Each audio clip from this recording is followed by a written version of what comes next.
Hey everybody, welcome back to Colony Drop, your favorite Gundam podcast. My name is Isaac. And my name is Brian, and this is a podcast where we talk about anything and everything related to the Mobile Suit Gundam franchise. From the anime, to the music, to the movies, to the models, to the manga, to the lore, to the food, to the clothes, you name it, we do it all, Isaac. And today is a very special day because it's been a while since we did a manga episode, right, Brian? It's been a good, 5-6 months, maybe? No, we just did Lost War Chronicles, maybe 2 months ago, I think. I don't know. All right, I got COVID brain, Brian. Time's moving quickly. It's been just a rush since 2020. Okay.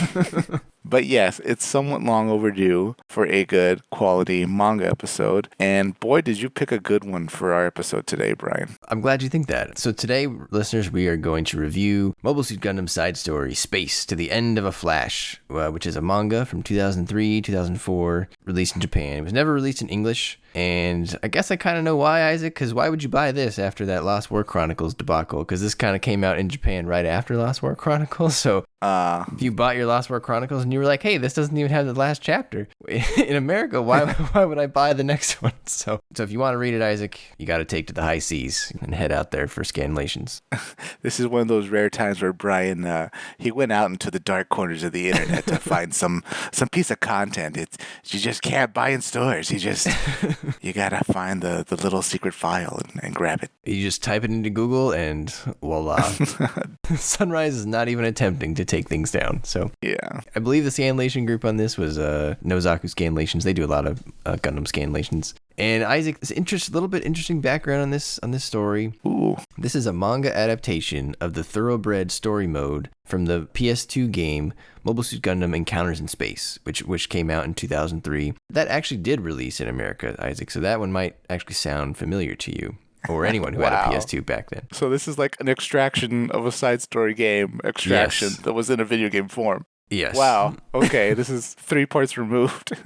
And because it was released in America, that was back in the day, Isaac, that the game actually had some original anime clips. Listeners, I'm sure you've seen these clips on YouTube where there's like newer animation of the original series. It's like slightly newer, where you can tell it's from like 2000-ish, but it's not like obviously from 2020 or anything. But I think a lot of it's from this game, Encounters in Space. And so because that game had original anime, they did some original anime for this story. And so you can there are dub voices for the people in this story. Those clips are on YouTube. You can go listen to them. So Isaac, I don't know who you were hearing when you were reading this manga, but I looked up the 2 voice actors for Luce and Ford. Luce is voiced by Scott McNeil. He's a very prolific VA. The roles I know him most from are Dinobot from Beast Wars. Oh my God. Wolverine from X-Men Evolution, and Piccolo from Dragon Ball Z. Well, wow. He is A-list voice actor as far as I'm concerned. Those are big characters in big series. Goodness. Ford is voiced by Andrew Francis, who's another prolific VA, but I wasn't super familiar with a lot of his roles, but the ones that I found that I recognized was Genki from Monster Rancher back in the day, Iceman in X-Men Evolution, and Dende from Dragon Ball Z. Huh. Okay. But he's also voiced several Gundam protagonists over the years. Tell me which one gets you really excited here. He voiced a dub voice for Judah in Gundam Dynasty Warrior games. Wow. He voiced Lass or Lace, I don't remember how you pronounce that character's name, from 00. And he voiced your boy, Azrael, from Gundam Seed. I like him already. Goodness gracious. The first voice, not the new dub, the old dub, the original dub. That's fine with me. That's the one I remember in my head. Let's meet him at a con. Tell him how much I support Azrael and the nuclear tax, and if he agrees with them. Do you think he would get really uncomfortable? So you got to stand behind your character. You got to sympathize with him. Come on, it's voice acting 101. Right. Do you think he goes to cons in the suit? I would hope. So. That'd be great. And he bleaches his hair. Yeah. Yeah. Why not? So this manga is written by Tomohiro Chiba and illustrated by Masato Natsumoto, the same team, Isaac, as Lost War Chronicles. So if you liked Lost War Chronicles art, story, chances are you're at least going to like this one a little bit. Just coming out the gate, I don't even want to give my score yet, but Brian, what a fun, enjoyable read. It was a page-turner. I thought it was fun. I didn't like it quite as much as Lost War Chronicles for a variety of reasons, but I do think it was still a fun read. And it was kind of odd to me, Isaac. I feel like for the first volume, I felt like it really wasn't going anywhere. And then all of a sudden, they became like really important to the story. Yeah. Without really changing anything, so I thought that was a cool way to do it. But I was a little shocked. It went from like kind of just playing on the sidelines to being like, no, we're involved in the actual conclusion of the war. And I was like, oh, Okay. Like, That would be actually maybe my sole criticism. The fact that as I was reading this and enjoying it, it got to the point where I said to myself, oh my God, there's now 3 Gundams being involved at Abawaku.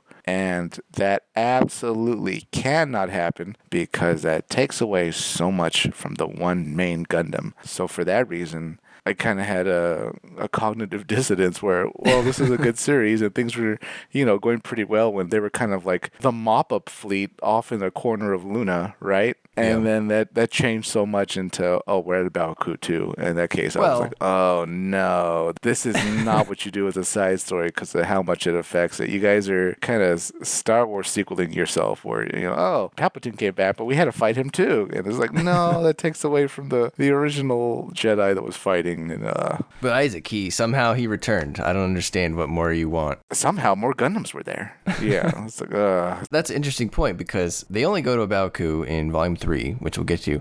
But Volume 3 is entirely a what-if scenario because it actually concludes in Volume 2. And the reason there's a what-if volume is because in the game, you could do that too, depending on like how well you do. But the canon ending, if you will, for the manga stops at Volume 2. They never make it to Baoku. They stop at Granada. So was 3 his dream? Is that what we're meant to infer? No, I think it's literally like in the titles, it's literally called Operation If number 5. It's like Volume 3 is solely based around a what if scenario if one of the characters survives. I see, because they open with like Ford having a bad dream. And I thought to myself, oh God, this is a brilliant way to do like a what if. And then the dream kind of was like put aside as, oh yeah, he's a pilot, he gets nightmares. And then they were like, by the way, this is what would have happened if a certain character lived. And I was reading and I was like, no, this is not what a side story can't kind of cross over this much into like the main story. Like it takes away so much from the main Gundam if there was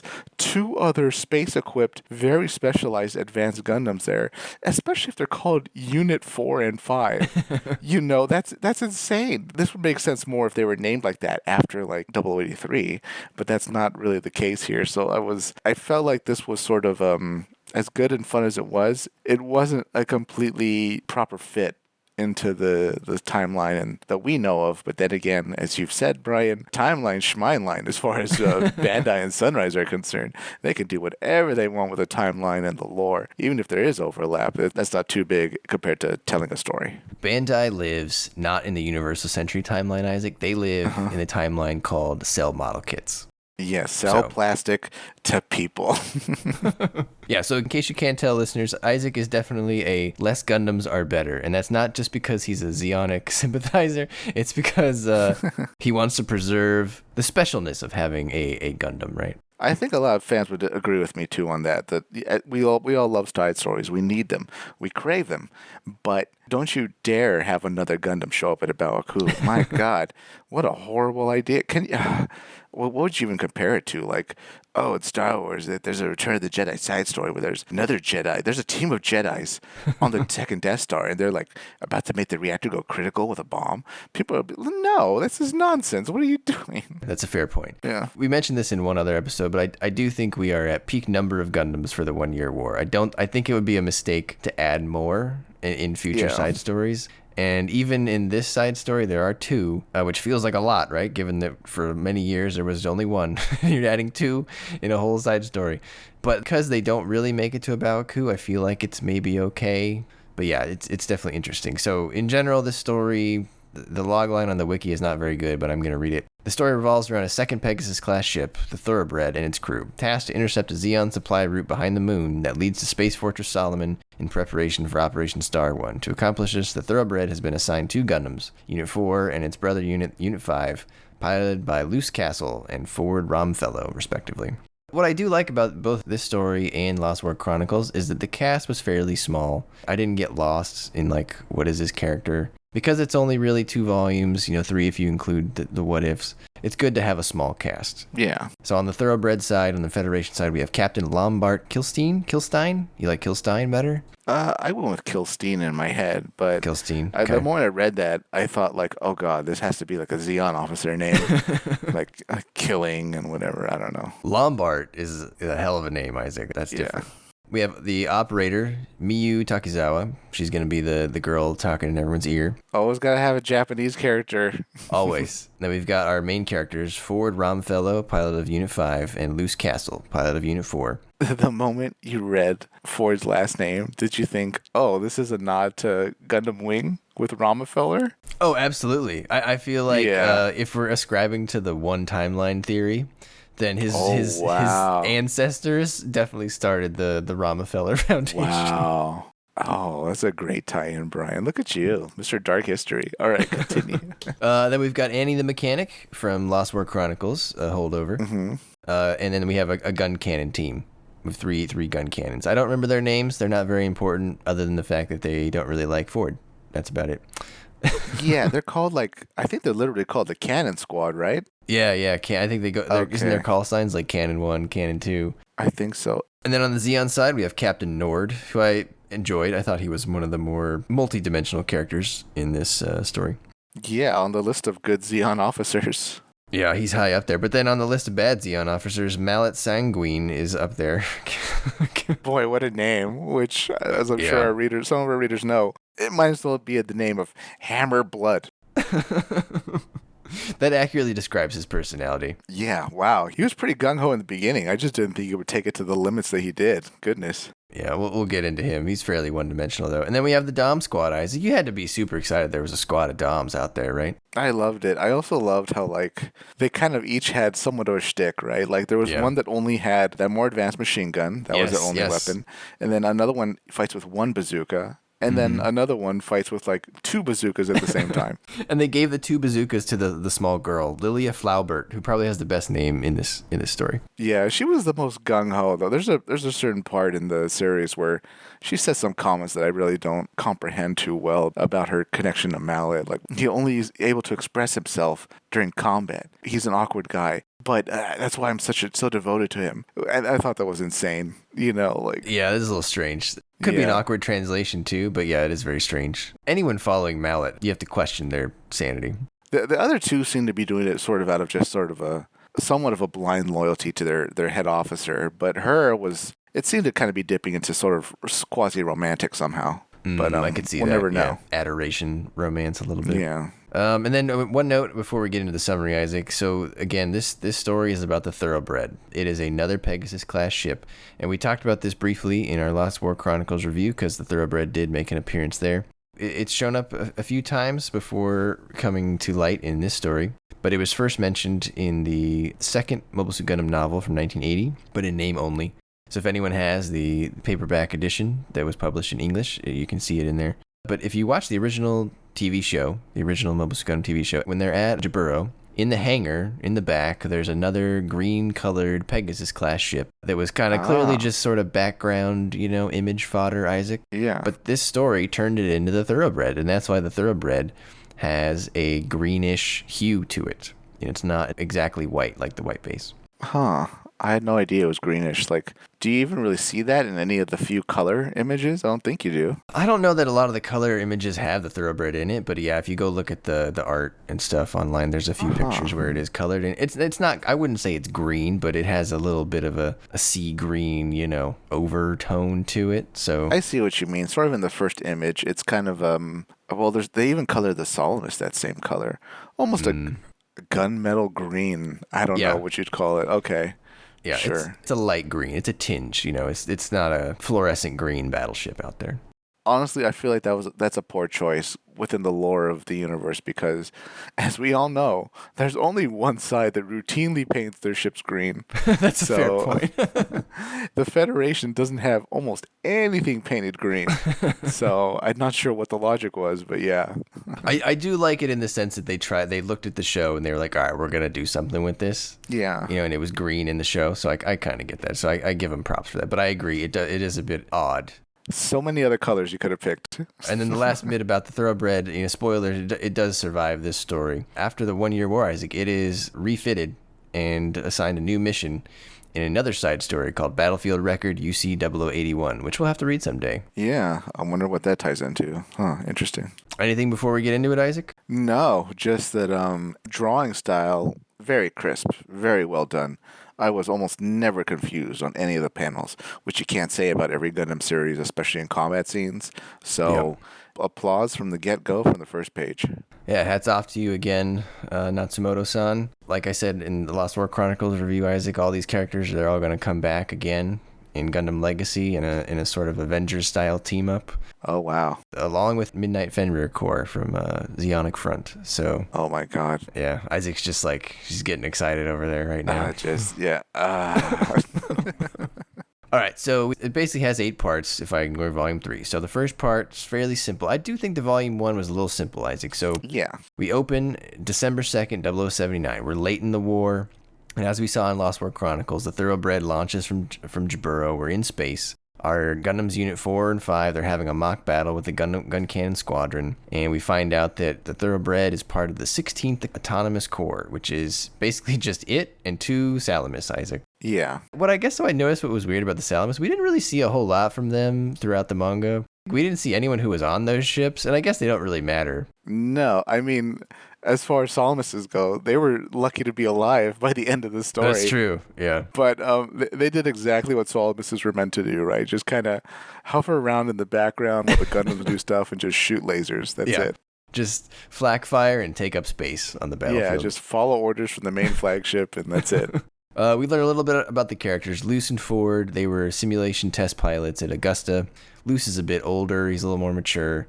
Ford has a lot of promise, but he's very rash. Kilstein, the captain, his son died in the Battle of Loom, but he wants to keep fighting.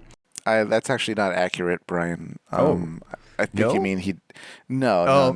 He died in the liberation of Loom. Please continue. Damn it. I fell for this one last time, too. You will routinely fall for this. So he tells the crew that their orders are to supplement Operation Symbala, which is the Federation's fleet attack on Zeon, and that will culminate in the attack on Solomon. And the Thoroughbred has a very, like you said, janitorial role in this. They will guard the rear of the fleet in case Granada sends reinforcements to Solomon or Baoku. It makes perfect sense. Yeah, it does. Right? It does, actually. I actually think it does make perfect sense. They're in space ahead of the fleet, and they're stealthily destroying Zeon ships. But I agree. I think it actually makes complete sense that you would put Gundams here, because the Federation's logic is like, hey, this is a one-shot attack, right? Operation Symbala is we're sending everything we have to go attack the Zeon homeland. And if it doesn't work, like, this is it. And so if they want to cut off reinforcements, putting 2 Gundams in their way is a really good way to make sure it works. Yeah, and maybe not necessarily that they're Gundams, but just a fleet in general being there for that purpose. It makes sense. It's perfect for a side story. I kind of have half a problem with the Gundams being there just because what are these prototypes doing there? Where are they 4 and 5? Where's the rest of the numbers preceding them? We can talk about that if you'd like, Isaac. Yeah, sure. Yeah, go ahead. Okay, so, Unit 1 was destroyed in Side 7. Okay. By Char's attack. Unit 2 is obviously piloted by Amuro, RX-78-2. Mm-hmm. Unit 3, there's some controversy about Unit 3, depending on where it went, but it was never really used. There's 2 versions of what happened to it, but I think the main one is that it was at Baoku, but it was not used.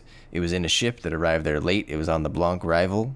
And it was not used because, 1, they got there late, and 2, another pilot named Jack Bayard, he accidentally crashed into it when he tried to land back on the ship with his Jim, and he damaged it. Of course he They did. couldn't use it. Oh, my God. Please, he must have been court-martialed. I think he went on to have a good career, but he also... Oh, my God. He was also the test pilot of Unit 0 from the Gundam Development Project, so the Blossom unit. Wow. And the same thing happened to that one. He blew that one up in, I think, either a test exercise or a random encounter with a Zeonic thing. Like on its first flight, he blew that one up too. Okay. This guy's got a history of ruining Gundams. A mix of proper use and tragedy has befallen the preceding units.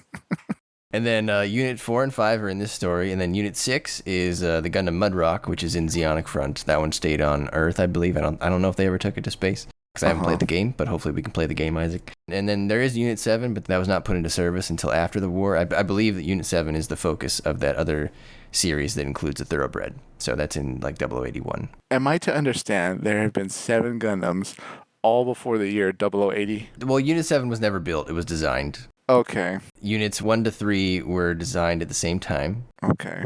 And then, well, you also have to count the Alex. right? That was developed in parallel. It was not along with the first batch. Yeah, that would be part of the series, though. So it depends, again, which theory you ascribe to, I think, but I believe that Unit 3's data was shared with the Alex or something like that. So, anyway. Oh my god, what a mess.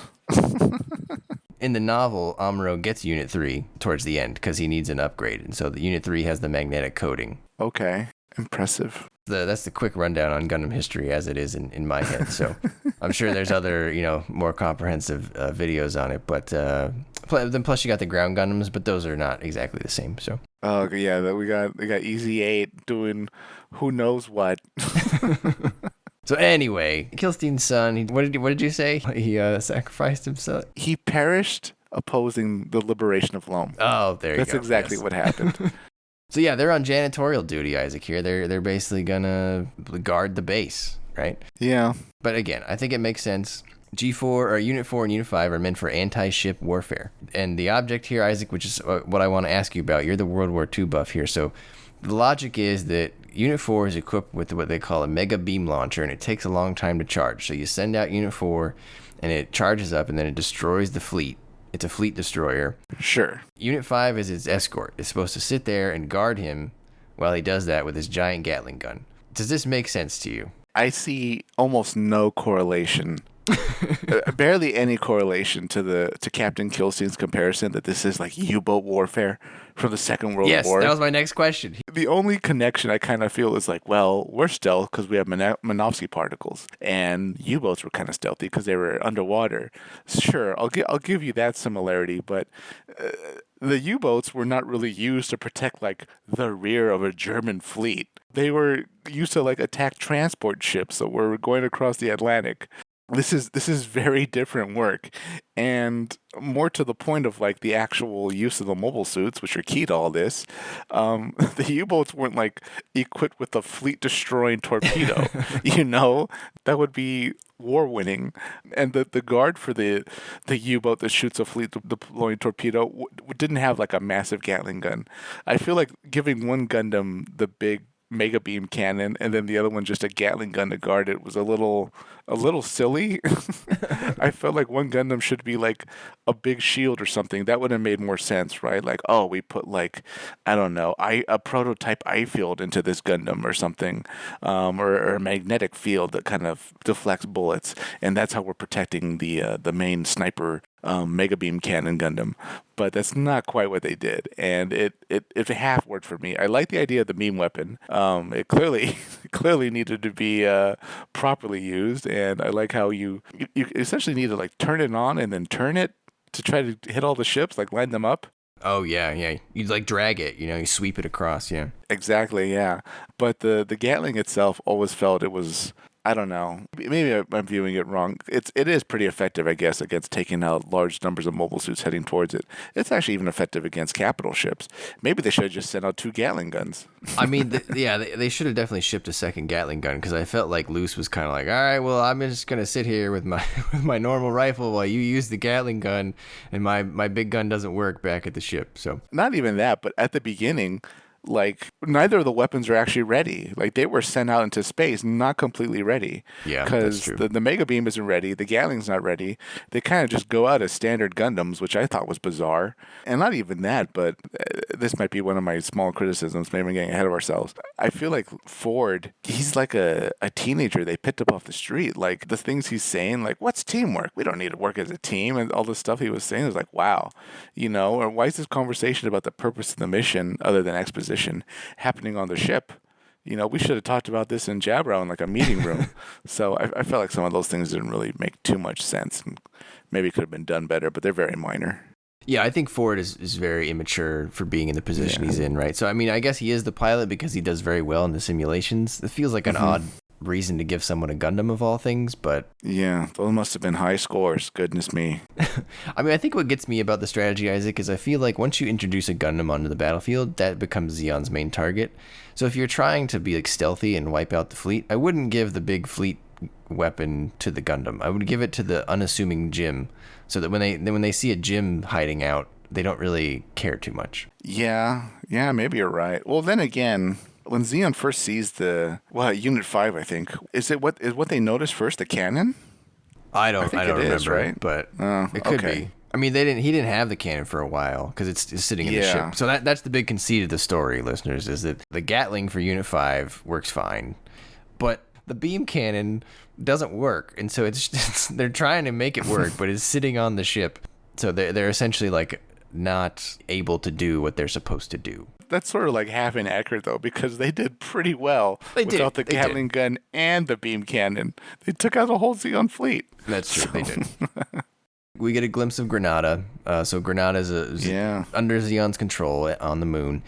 And a lot of cool Luna shots, Isaac, in this. We got to see, I forget if it was Von Braun or Granada, but the one that was, what they call it, like a city underground or something. I thought that was neat. That was Von Braun, which we see later on. But Granada clearly looks much... I like how they really differentiate the cities, because Von Braun absolutely looks like a city underground. Granada, it's just like almost a sterile, much more utilitarian military base, just a cylinder into the ground.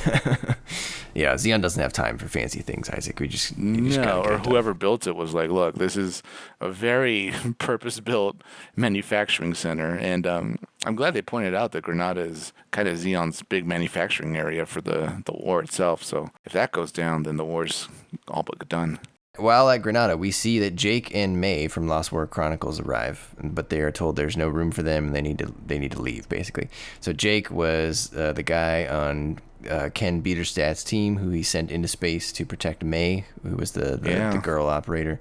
So they came back and they're going to go home to Side 3 as long as they can get a ride home. Then we meet the antagonist here, Captain Mallet Sanguine. Oh, boy. Man, he's just a Class A bully. I don't know. He does not like Jake for being part of that expat force, Isaac. He also called him a runt. And then I was looking at the page and I was like, you're maybe an inch and a half taller than him.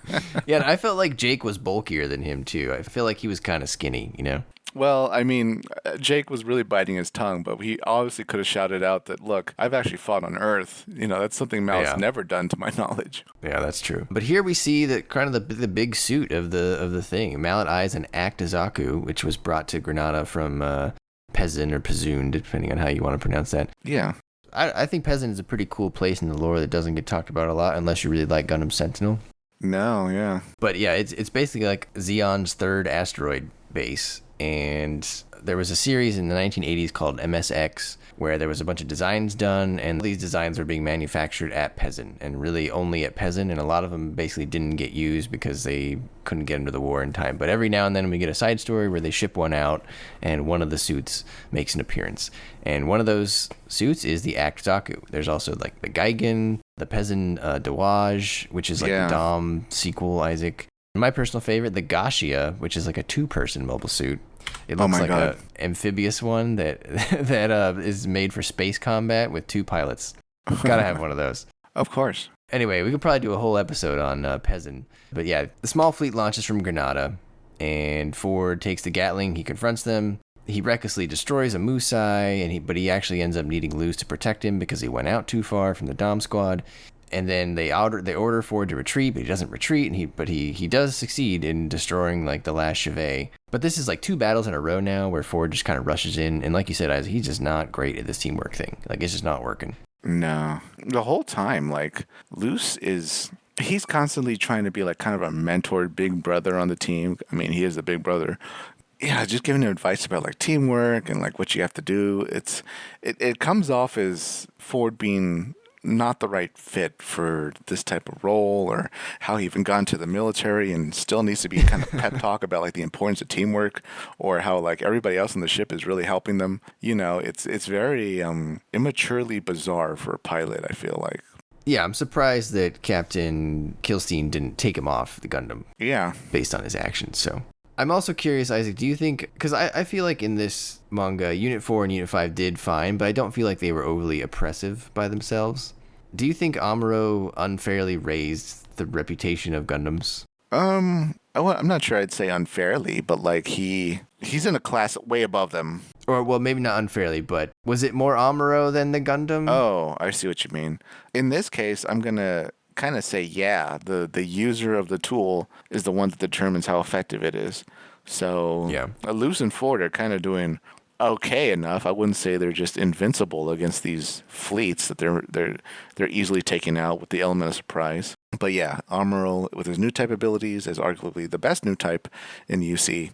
Is multiple classes, multiple levels above them, anytime, any place. So Operation 3, we fast forward, Isaac, to December 24th. So the Federation fleet is launched. They're attacking Solomon, and the Thoroughbred's mission remains: eliminate all reinforcements coming from Granada. General Nord at Granada, I think I called him captain earlier, but he's actually a general. I think he's the base general, right, for Granada. Right. So, yeah, he finds May and Jake a ship home, so they get shipped off. So now our Lost War Chronicle people are sent home for the next adventure in Gundam Legacy. He immediately shows us that he's a reasonable, good guy. I kind of got the feeling from him that he doesn't really love the zombies, Isaac, but he more cares about space domain independence, and he's concerned that if he stops fighting for the zombies, that will mean they lose, and then if they lose, no one else is going to care about space domain independence. So like this is your opportunity. Absolutely. He's like Lino Fernandez, where he's pretty much openly not in the zombies camp. He's doing his fighting for Site 3 in Zeon, but not necessarily for the zombies. It felt a little like slavery wasn't the reason for the Civil War to me, though. Oh, I see what you mean. You feel like he punched his ticket way back when. I just feel like some really bad things have happened, and he's still kind of justifying it that way. I don't know, yeah. But I guess all of Zeon is. So I'm great that we saw him as being much more nuanced, like you said. Yeah, I'm sure his hands aren't clean, but he's one of the few ones to say they're dirty and they should not have been dirty. To your point, he is very nuanced, which is completely the opposite of Mallet. Oh yeah. He orders Mallet to escort the reinforcement fleet. Who Mallet then goes out with Act Zaku, and Mallet is just like obsessed with total victory no matter what. Nord asks him like what he thinks, and Mallet's just like, well, I just want to win, and like that's it. I feel like Nord was not impressed with Mallet at all, not liking Mallet, and Kilstein was not liking Ford. Like these commanding officers they're like very disappointed in the people that they are commanding. Yeah, that's true. It's a little different though, because Ford and Luce are kind of counterparts, but Sanguine, Mallet, has no equal. He's in control of his squad, and when he goes into combat, whatever happens, it's his call. Yeah, that's fair. Mallet goes out with the Act Zaku, and the logic here is to try to lure out the Thoroughbred, because they need to find the Thoroughbred, basically, because the Thoroughbred destroyed the last fleet before they were able to tell them their position and their scope of strength and stuff. So, and I guess here I have a question for you guys. You're the Zeon person here. Sure. Is the Act Zaku enough of a draw? I personally really like the Act Zaku, lore and looks wise, although there's not a master grade and there's not a Re 100. There probably should be, but is it special enough to be the big bad in this show or in this series? I feel like in his hands it clearly did good enough to match them. They're not high enough caliber pilots to really overtake Mallet. It fits the side story because it shows how low on resources Zeon is, that they're essentially sending out a glorified Zaku with some upgrades. That's going to be their ace in the hole to try to handle this threat. Got it. And what did you think of the color scheme? Because the Act Zaku has a variety of color schemes. There's, I think, the normal one, like the original drawing, I think, had it with like blue and white, and then it's in Zeta Gundam. The Federation ends up like mass producing it kind of like after the war, and it has a darker color scheme, but then Mallet's color scheme is even different. It's like a dark purple and light purple. I don't think I like that too much. Yeah, it's too purpley. I would have liked a second different tone of color. Got it. Okay, so then the other two, there's the one from Zeta Gundam, which is dark. That's pretty close. And then there's the other blue and white. I kind of like the blue and white. Yeah, I don't know if it's just the nature of the colors blue and white, but it's got a good look to it. Almost like this would be their Space Guff. Space Guff. I like that. It's not just that they kind of upgraded it and gave it magnetic coating. The other thing they didn't really put too much emphasis on is they gave it a pretty compact beam rifle. Oh, yeah. It has a custom beam rifle, yeah. It's the smallest beam rifle I've ever seen. Almost a beam pistol, but like a pistol sounds like too weak of a name for it because it's still pretty powerful. Oh, it's very powerful. Yeah, I mean, the Act Zaku has to be one of the better performing suits we've seen from Zeon, especially with the limiter off as we get to the conclusion. But there's just not many of them.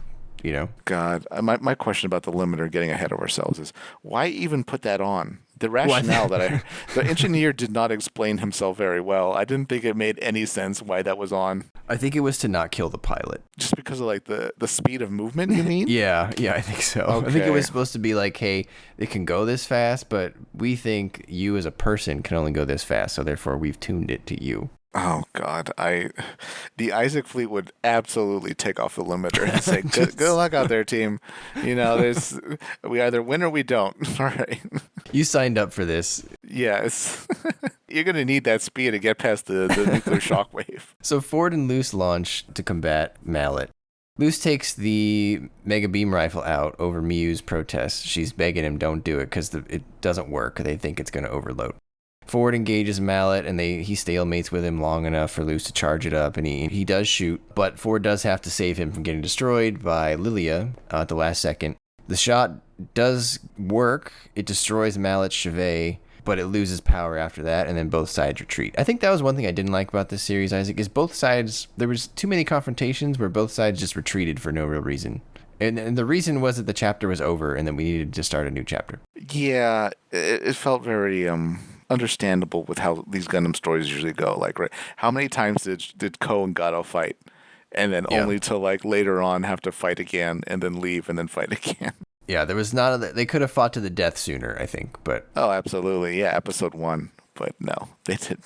So Operation 4, Lunar Surface. Luce and Kilstein are not super happy now because Mallet's people got away, and now they know that the Thoroughbred fleet really only is a Thoroughbred and 2 Salamis. And the Thoroughbred fleet needs supplies, and they can't leave the sector because they don't know when Zeon's going to launch again. So they send a convoy out to Von Braun on the other side of the moon to go get the supplies. We get right down to Von Braun, Isaac, and they go to Anaheim's HR building, which made me crack up. And we meet Tracy Lamour, who apparently used to command Luce when he was a fighter pilot. She reveals to everyone, especially Ford, that Luce was headstrong just like Ford. So there is hope for Ford after all, Isaac. He too can become a mature pilot like Luce.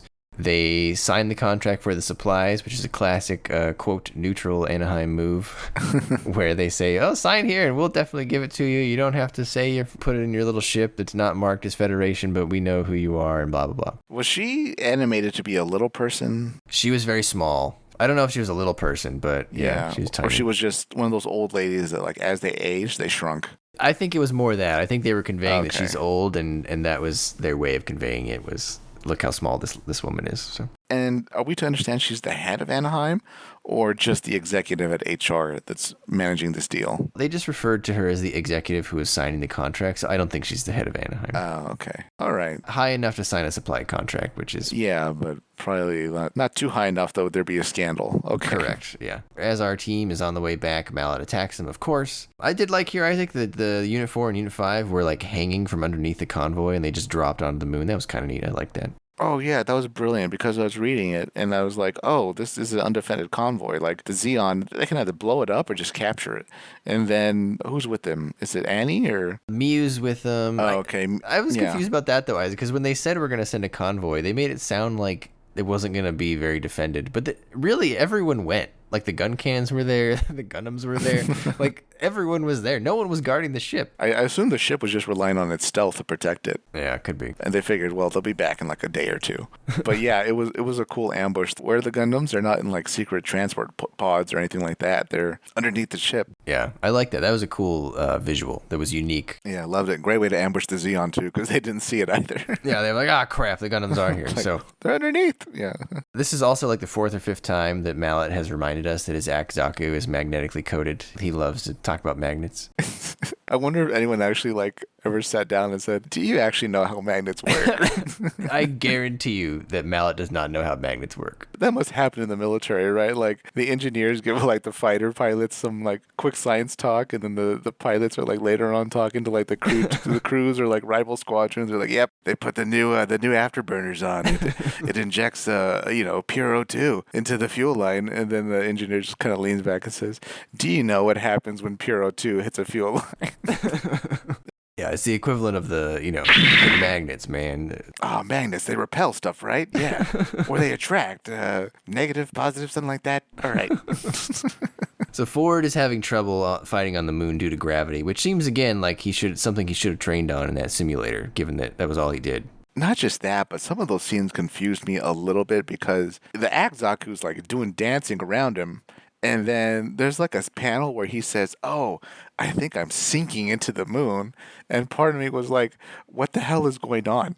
How is he sinking into the moon? Like, shouldn't Von Braun be like at the core of the planet if he's able to sink into the moon? This is very bizarre. And I thought he was Mr. Simulator. Oh, he should be great at this. And this isn't like Ko and Nina situation where No, yeah. yeah, the Gundam was not adapted for space. No, this Gundam is only used in space. Right. So yes. That was a little bit of a bizarre scene. He does eventually figure it out, but it was a little odd to me that he had never done a lunar simulation, I guess. Yeah. The convoy almost gets destroyed here by Lilia. She keeps almost getting the kill shot, Isaac, but never quite there. Well, she's got double the chances because she's got double the guns. But again here, they kind of just fight to a stalemate, and Zeon retreats, and the colony returns to space with not a whole lot of explanation.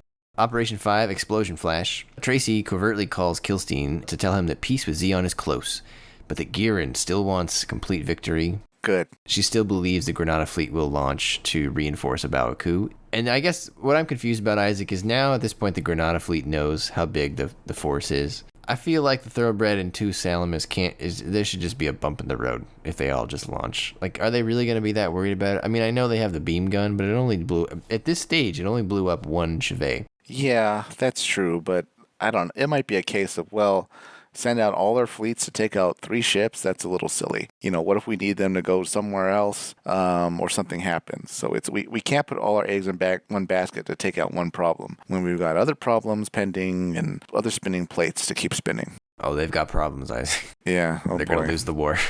So Nord concocts this plan. He's like, okay, they're going to attack us, so we're going to bait them into it, and I think they're going to be right here because that's where I would attack us. It's a little debris field. So what I'm going to do is I'm going to send the Dom Squad out and Mallet out, and they're going to wait there for these jokers to come into the debris field. And he sends the Dom Squad out, not in their Doms, Isaac, but he sends them out in a Brow Bro. Yeah. They just had one lying around. Yeah, they're just like, oh, look, we got a spare. We get a cool little spiel here about how it was obviously originally for new types, but the 3 normal people should be able to get its full power. And then Mallet's like classic, he believes in magnets, but not new types, apparently. He's like, new types are bullshit. Federation propaganda. Cassell is wasting her time, which I thought was interesting because he's a very loyal Zeonic officer, but he's openly criticizing Cassell here. Yeah, I was wondering if that was more a case of, well, if you're in Zeon, it seems like everybody's loyal to one member of the Zombies.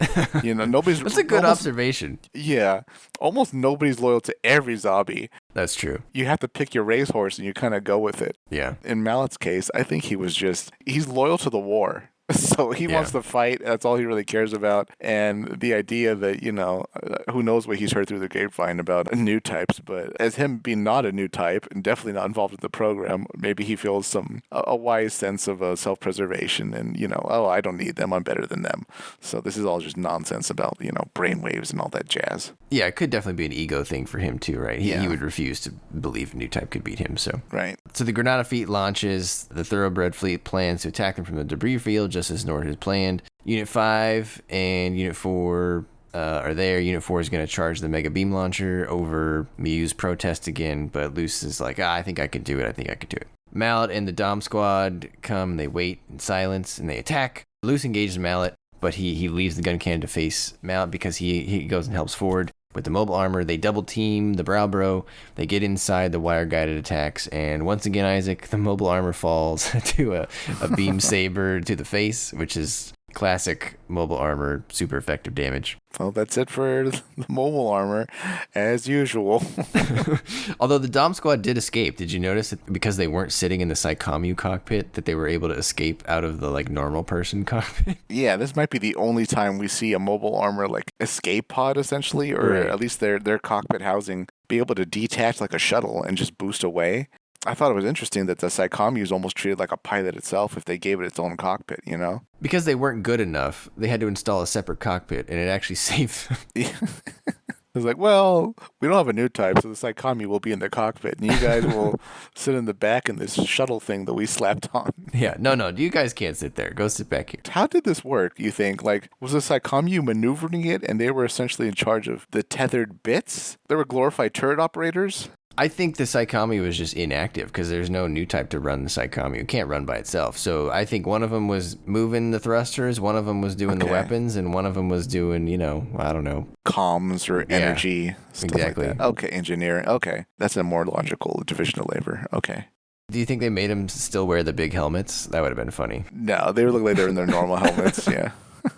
Luce fires and destroys the fleet at the much protesting of Miyu. This is where, to your point, Isaac, he really drags the beam shot across the battlefield to much success, really. And while he's firing it, Ford draws Mallet into the line of fire, and his visor shatters, and he takes a bunch of glass to the face, which looks pretty not fun if I'm Mallet. That was great. It reminded me of like that shot we get of Kelly Lasner when he got like a third cooked by the solar system. It was like, I guess if you're close to a beam, but you could still get cooked. Yeah, and we find out the Act Zaku wasn't really damaged all that much. It was really just to your point, a small cooking in the cockpit that endangered Mallet. So it was that magnetic coating. We just got to slap another coat on. It's like paint.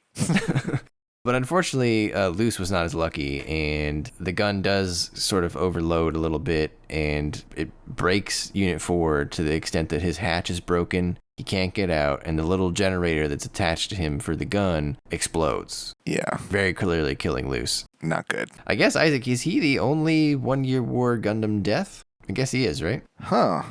Well, we don't know what other side stories there are in the corner of the universe.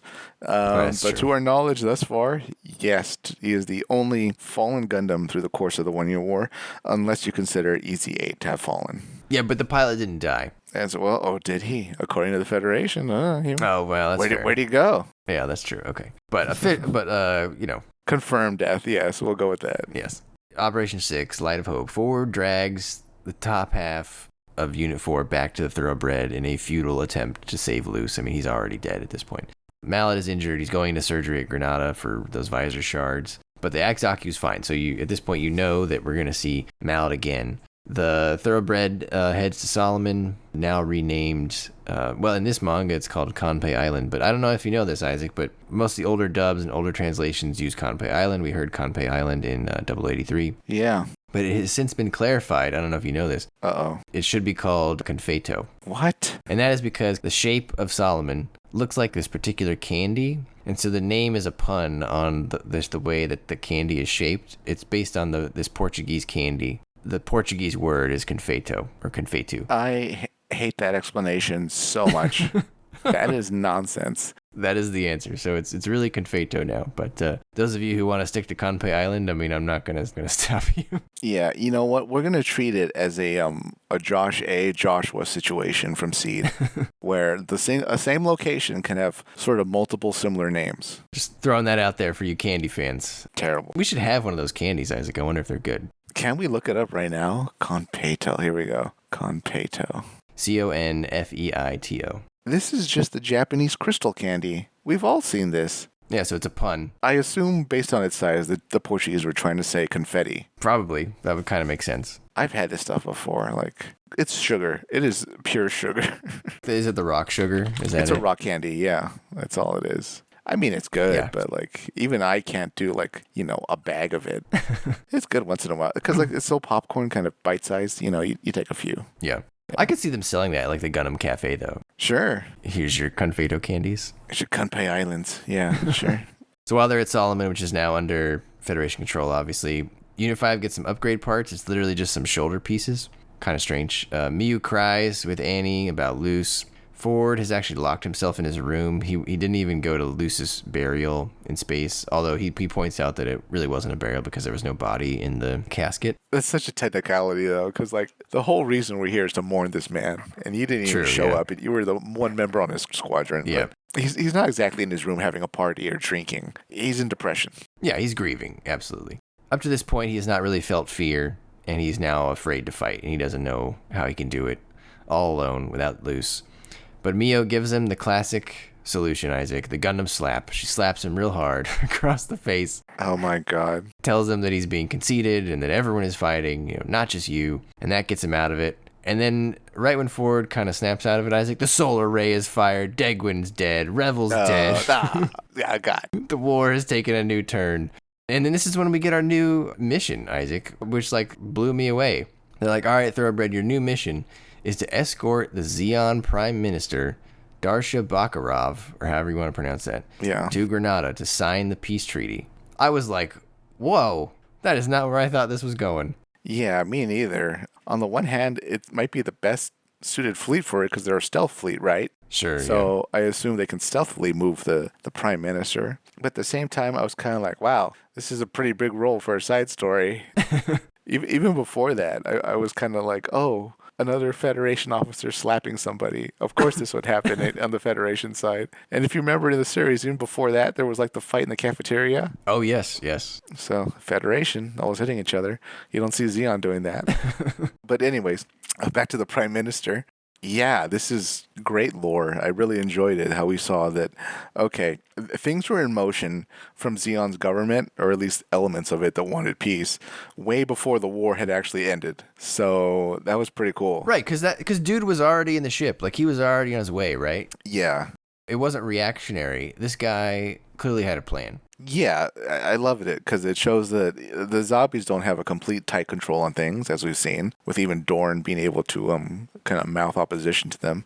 Fernandez too in Origin. But this showed that this guy saw the writing on the wall. Maybe he didn't even know if the zombies would be dead by the end of the war, but he wasn't waiting for Baoku to even start, I think. He just, whatever back channel plans they did, he was ready to sign a peace treaty, which was great. Yeah, and the reason why I like this lore is because this takes a previously known meeting, but it didn't really have any details because we didn't see it before. It was just like, okay, well, they went over here and they signed the peace treaty. But now you actually put some faces to it and a situation, and it doesn't really change the outcome, but it fleshes it out a bit, which I think is great. So that's a really good use of a side story, and I like that. Absolutely, yeah. And it kind of makes sense, too, because, well, a zombie wouldn't do this. And number two, who's high enough in the government where someone signing a document would actually work and be the prime minister of what we can assume is Zeon's powerless parliament underneath the control of the zombies. Right, and I also like that on the same train of thought, it also makes sense that not everyone in Zeon, particularly at Granada, would be super excited to sign the treaty right away. So,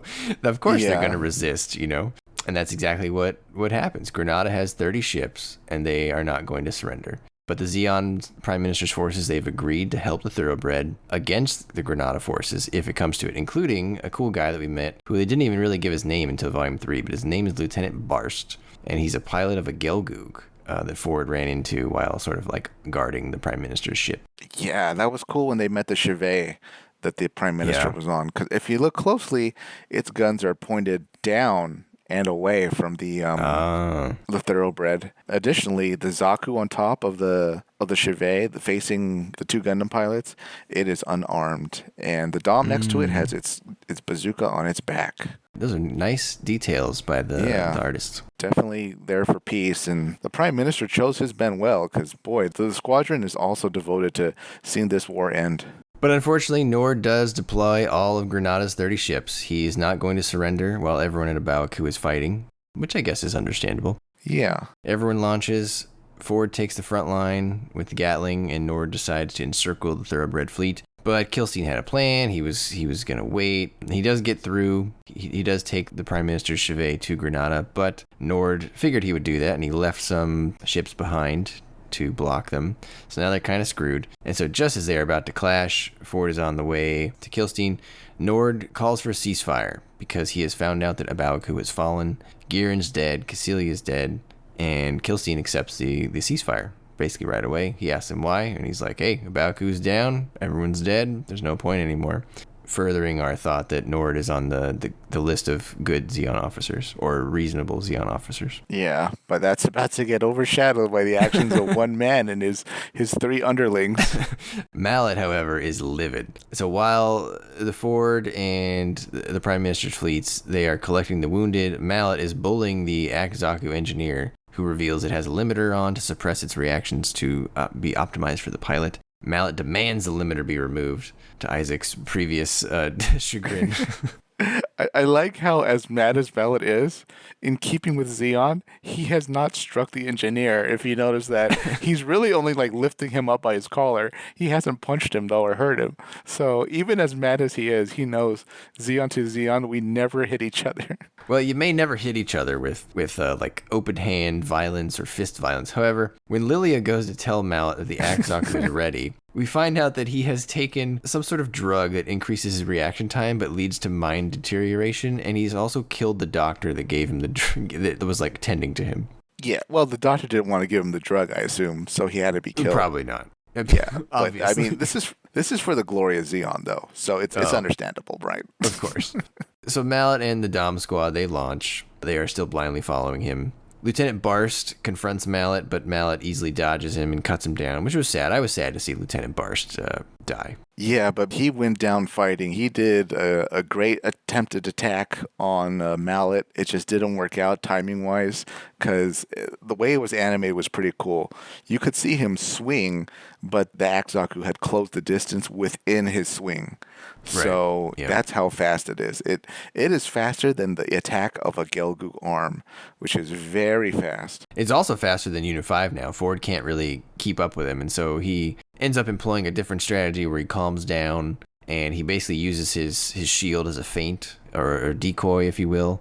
Puts his shield out, and while Mallet is just blind with rage, he just charges through the shield, not thinking that Ford's like, well, whatever, and he just stabs through the shield into Mallet's cockpit, destroying him, finishing the battle. That's the end of Mallet. I thought we'd get a better death panel for Mallet, but we just see the beam go into the cockpit, and that's it. Yeah, it was a bit of a whimper death for Mallet. Yeah, but the last cell that we kind of see in Mallet's face is pretty awesome because he has like one bloodshot eye on like the side that kind of got burned, and then his other eye's normal, but he's sort of like a half demonic mummy in his cockpit because he's got like bandages all over his face and stuff. And yeah, it's pretty cool. He definitely was not having a great time. I don't know if surgery went well or whatever, but he wasn't looking his finest at his last moment. So he was smiling, so that was a good drug. I guess. We got to mass produce that and give that to more pilots. Yeah. I wonder if that was the one that Guineas made his people take. Possibly. I wish they did that connection. I wish we learned more about that because Aina, the look of horror on her face, like on that drug. God, I wish I knew more about what it was. I think that's a fair headcanon connection. They could be related. Sure, yeah. The type of drug where a doctor would stop you from taking it, even though it's on the ship. Exactly. There's some known danger there. Yeah. And that's pretty much it. The Dom Squad surrenders. Thoroughbred escorts the Prime Minister to Granada. They sign the treaty. And then some of the last panels we get are actually of Matt Healy and Ken Biederstadt back on Earth from Lost War Chronicles in the Rainy City, because they have presumably stopped fighting as well once the treaty was signed. Yeah, that was a good callback. I was watching them. I was like, that looks a lot like... Yep, there they are. Yeah. And that's kind of the end of the canon version of the story, I guess. And then that was the end of Volume 2. So this is a 3-volume manga. I guess I should have said that in the beginning. But there is Volume 3, and it is all what-if scenario. It's all what-ifs, basically. There's 3 more chapters, and I think the most interesting thing here, Isaac, is a cameo that I cannot figure out. So this is an open call to listeners to help me figure it out. But basically, in the first chapter, instead of Luce dying, he survives. Ford makes it back in time to rip the overloading pack off of his suit and throw it away. Which was brilliant, by the way. Yeah, I mean, that's a good idea, right? Yeah, if you're doing an alternate change to that situation, making it just as simple as, oh, by the way, the cockpit did work and he could get out, or, oh, by the way, the arm did work and he could throw the beam rifle away from him before it blew up. That's a little...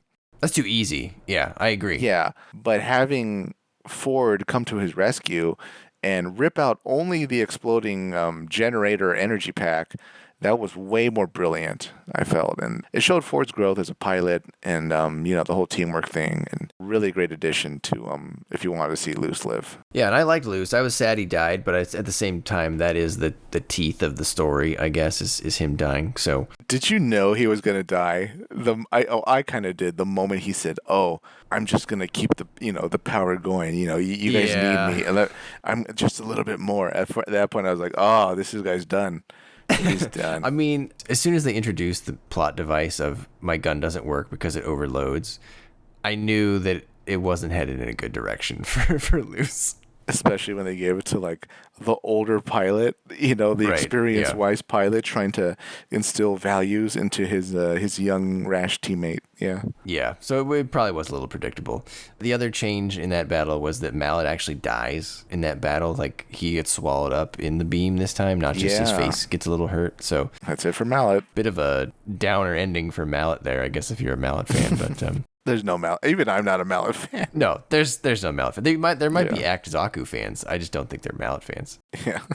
So then, basically, instead of the fleet being sent to Granada, because both units 4 and 5 are still intact, they get sent to Abaku to help in the battle. And then we kind of just get this cameo carousel, Isaac. We see them encounter Gato and Carius. Oh, that was cool. Gato shoots down a Salamis with his Gelgoog machine gun, which is great. Love that scene. The Thoroughbred does battle with Johnny Raiden. Johnny Raiden almost destroys the Thoroughbred, but he's fought off by the gun cannon team. And there's one cameo here. I don't know if you noticed this, Isaac, but there's a Jim Command space type that does really well, and I don't know who the pilot is.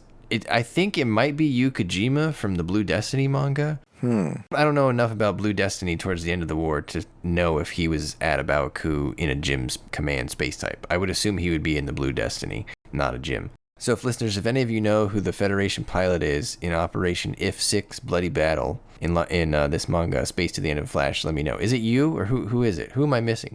I looked at the other Ace pilots, and none of them look like that person except you. So maybe it is you. I don't know. But it's clearly drawn to be a Jim Command space type, which is different than all the other Jims, which are either drawn as normal Jims or Jim Cannons. And there's not many Jim Command space types that were even made. So the fact that one is on the page is very significant. I just don't know who it is.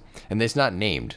And everyone else in here is not really named either, but you know who it is. Like Gato, you know who it is because Carius is talking to him. Johnny Raiden calls himself the Crimson Lightning. So everyone else has a little bit of a call sign, but this guy, he doesn't really say anything. I just want to know who it is. It didn't even come across my radar. I was just like, oh, another cool scene. Yeah, I mean, he looks similar to Ford, but it's clearly not Ford because he's in a Jim Command space type. So... And then they two big rows come out. Ford and Luce duke it out with the two big rows. They end up destroying both of them. There was a fourth team cameo, Isaac. Did you like that? You got to see your immortal fourth team. Formerly immortal fourth team. They all made it out of Abaku, which is a miracle. I believe we saw Delaz's ship leaving. Yeah. Right? That was him, I take it. At first I was like, well, I didn't know Delaz got that close to Abaku before he took off. But I was probably like, well, each time the story's retold, things kind of change a little. So, yeah, maybe he boosted away, realized he needed to fuel up a little bit or pick something up. Then he went back to like kind of land on Abaku because that ship was like right on the surface, wasn't it? I mean, it was pretty close. I mean, he did pick Yeah. up Gato from Abaku, so he was definitely there to some, I don't know if he was right on it or whatever, but yeah, it did seem like he was pretty close. Maybe Gato was like, look, I still have stuff in my locker. Like, can we go back? And like, all right, well, we'll stop No. for 2 minutes and then we got to leave. So that's why he had to stop. I assume it was him because one, he was leaving. We don't really know that many people of note who left like that. And then he also said we have to focus on surviving, which I believe is what he told Gato, right, at the end. So Yeah, pretty much. And then the last cameo we got, Isaac, was Jake. His Gelgoog was sitting wrecked on a Baoku. He looks up and he says, I have no regrets, right, Commander Ken? And you can tell it's Jake because the Gelgoog has the 3 stripes that Ken's Foreign Legion wears on their mobile suits. So that was kind of neat. I was wondering who that was. Yeah, it was Jake. Okay. Oh. So does he die there or he just surrendered? He does not die because he is in Gundam Legacy. So we will see him again. Surrender. Yeah. Okay. Well, yeah. Good for him to get. God, how did he manage to get a Gelgoog? Wow. I mean, he probably got back to side 5 or side 3, and they were like, "You mean you're not a teenage pilot with no experience? Here, take this Gelgoog and do the best you can." That's a good point. Yeah, they would treat him like that instead of like giving him the Ogu or Zaku. Oh God, don't put him in an Ogu. That's a death sentence right there. That was the oh God, what was the order? Oh, that's its own episode. What's your order? What's your headcanon order for how Zeon handed out mobile suits and mobile armors at Baoku? So if you're top tier, you got like a custom mobile suit or mobile armor, right? Yeah. Unless you're already an ace, in which case you got your mobile suit. You already had it. After that would be Gelgoogs. After that would be Doms. Got to be Doms. Then Zaku's, then Ogus. Yeah. Wow. Okay. And I guess if they had any weird suits laying around, like, in Thunderbolt, right? We saw the Saikamu Zaku or something. Yeah, But there's not many of those. I mean, what did they send out the guy in Igloo? oh, the Zuda? No, that other mobile armor, yeah, that monster mobile armor that they threw together, whatever that was called. Big Rang. Yeah, the Big Rang. There you go. You're right. The Big Rang. Big Rang's pretty top tier. So if you got sent in that, like, somebody took the time to really, get something for you. Yeah. But I gotta think, most top guys probably just gotta go Goog if there was one available. So. Yeah, ideally you would still have your original suit though if you're an ace. Sure, yeah. Your high mobility Zaku or your Dom, yeah. Yeah. So, and then in terms of the mecha, Isaac, we already talked about the Act Zaku. The only other really notable mecha in this series were the Units 4 and 5. What did you think of their designs? I liked them. I thought they're definitely early 2000s designs with the poppy colors, but I like them. I have no problems with them. For me, they felt too 0083, and I don't mean that in a good way. I mean that in that they seem a little too ahead of their time. They looked like they'd fit much more in a Stardust Memory side story, and they felt out of place here. I wasn't too thrilled about them a couple of times. Number one, I felt like they should have been more unique looking from each other because of their very different roles. Even if the Gatling gun ends up looking more heavy arms, and the other one looks more Viate from Gundam Wing, that was somewhat the roles that they filled, right? We had the long beam, and then kind of a more sort of defensive one. So I thought they were going to go through that angle, but they didn't in the story. So we had a Gatling gun one. And then that other time where they said that they were upgrading their shoulders, you said, right? I thought, oh, cool. They're going to get shoulder-mounted weapons like the Predator. but that didn't happen at all. They just gave them, I don't know, extra padding on the shoulders or something, extra armor. I wasn't too thrilled about them. I'm definitely not going to get any models like them. And I feel like their designs were okay for a side story, but not great. Yeah, I wasn't like overwhelmed with their designs or anything. I agree with you that I wish they had, for example, if Unit 4's gun is so taxing, I would have liked to seen the arm that holds the gun to be bigger than the other arm, for example. Yeah. Something, or maybe maybe Unit 5 with the Gatling, if the logic is that it's going to sit on a piece of debris, maybe its legs should be really big, and have, not claws is the wrong word, but in one of the shows we saw one of the suits have like some little claws that come down and like anchor itself into something. Like maybe it could have a bigger system like that to keep it steady to use the Gatling gun, something to show that the design matches, to your point, its intended purpose. Like if its whole point is to fire those two guns, then it should be a little unique in that respect. Yeah, I couldn't agree more, Brian. The beam one should have had this massive cable connecting the beam to a very large backpack generator that would have really hammered into us how much energy this thing takes. And then the Gatling gun itself, it could have done a similar thing where it's got this belt-fed Gatling gun that connects to a very large ammo drum on its back. But, we didn't get that, unfortunately. So I feel like the designs for them were could have been better, but were sufficient for the story. Yeah, I mean, all these models are available, I believe, in high-grade 144 scale. Again, there is no Act Zaku in 1/100 scale. I think the Act Zaku would be a good candidate for a Re-100 kit. The other two, Units 4 and 5, those are available in Master Grade. They're a little bit older now. They are based on the RX-78-2 version Ka kits, I believe. I mean, these were redesigned by Katoki for this series. So they look very much like his version of the RX-78-2. Because they're old and they're somewhat rare, they do go for like $70 to $100 online, which is probably more than what you would normally want to pay for those type of kits. But if you are a fan, they are available. So, and they do come with the big guns, Isaac. That's the point of the kit. So I'm sure the Act Zaku, I would hope there's like a conversion kit released or something where you can just take a master grade Zaku, and there's not much you have to do to get it turned into an Act Zaku. Yeah, I'm not talking about conversion kits. I'm sure there's a resin conversion kit out there. Maybe you can find someone selling one on Etsy or something. But I agree. I that's why I feel like it's a little weird. There's not a kit. I feel like that'd be an easy swap for them to sort of just modify the Zaku armor a little bit. And yeah, low demand. How often do we see Act Zakus in side stories? Well, that's the problem, right? Yeah. They haven't used it in many other stories, so until they use it again, I don't know that they're going to have a reason to make it, unfortunately. No. So that's Space to the End of a Flash. Isaac, I guess it's time to do our scores. So I'm going to give it a 7.5 out of 10. I thought it was a fun read, but not spectacular. I really enjoyed the escort to Granada. I thought that was a great way to add to the lore in an unexpected yet constructive way without really changing anything.